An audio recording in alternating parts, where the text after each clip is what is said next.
So today I want to show you two different ways to chicken pick. I want to show you the correct way to do it, which is a little more difficult, and then I want to show you sort of the cheater way to do it, sort of the way I do it a lot of times, because real chicken picking can be really difficult, but I want to show you both just so you can practice and understand the concept and the technique in both. So let's dive in.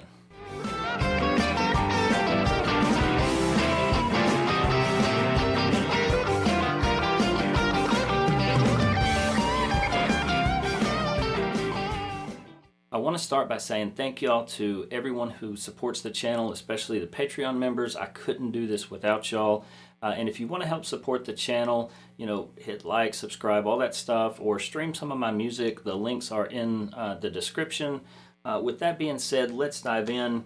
I'm going to do this in the key of A, but this works anywhere. I just want to show you how this technique goes. And we're going to come up here around this minor pentatonic scale, just because that's one that everybody kind of knows and is familiar with. And in order to chicken pick, you're going to have to get your fingers involved. Now, a lot of people will use your thumb and one of their other fingers. It really doesn't matter which finger you use. Play around, see which one's the most comfortable. I'm going to show you how to do this with a pick, because I know a lot of y'all are used to playing with a pick.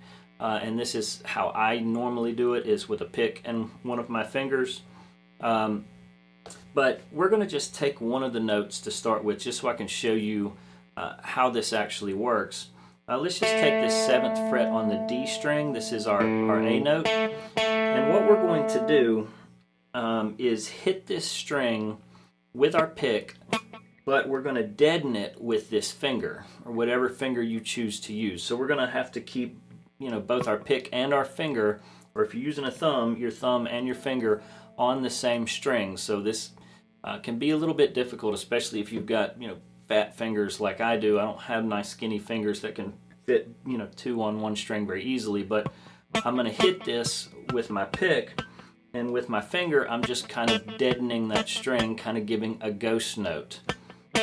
From there I'm going to reach underneath this string and pop it up, and that gives that real twangy pop to the chicken picking. So the first note is a ghost note, and then pop up. So it's going to kind of sound like that, one right after the other. The other thing that's going to help you get this tone and this sound is to put your toggle switch on the bridge pickup. This is going to give that real twangy tone and vibe to it. You can try this on on the neck pickup, or if you've got both, but it's going to sound best, give you that typical chicken picking sound if you put it on the bridge pickup.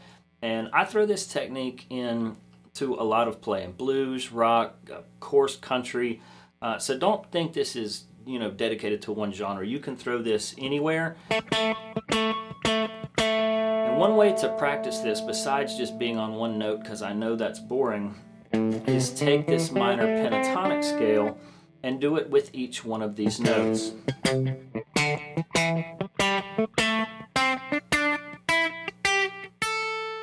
Just kind of take each one of these notes and slowly kind of walk up this scale and then walk back down this scale, kind of using that technique. And as you get more comfortable with it,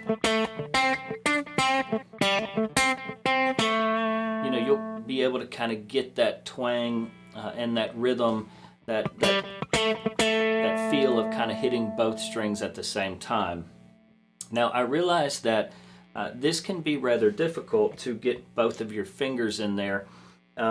I tend to use my middle finger because it's the one I'm just most comfortable with playing. But a lot of people, just to kind of give themselves some space, would use either their ring finger, or players like Albert Lee would use their pinky to do it, and that gives them a little more space. You're going to have to kind of turn your hand this way a little bit in order to get that feeling there to where your fingers can touch the string and give that kind of deadened sound, and then pop it right afterwards.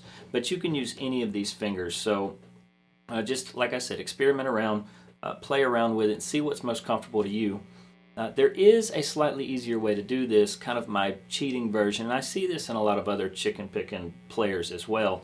But I tend to do this technique more than putting them on the same string, just because to me it's more comfortable, and I've got fat fingers, so they don't like to sit on the same string all the time. So what I'll do, especially if I'm playing in something like A or D, G, E, one of those open strings where I've got an open string to kind of play with, is I'll palm mute that ghost note that we're searching for. I'll rest my palm on the guitar, and then say if I'm playing in A, I'll make that first note of the chicken pick, I'll make that my deadened A string. And then from here, I'll just hit the next note that I want, even though it's not on the same string. So here I'm kind of deadening this open A string with my palm, and then I'm, popping up that 7th fret on the D string. And that to me is a lot easier than trying to put them, on the same string. So practice both techniques, but with this one where you can, just kind of hold your hand down and deaden that open A string.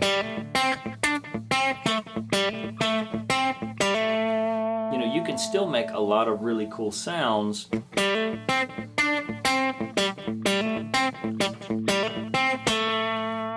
Even though we're not truly chicken picking in, the traditional sense. That to me is a lot easier of a way to get that sound that I'm searching for. And like I said, you can do this in E by droning this open E string. Same with like D, if you were playing in D, just hit this.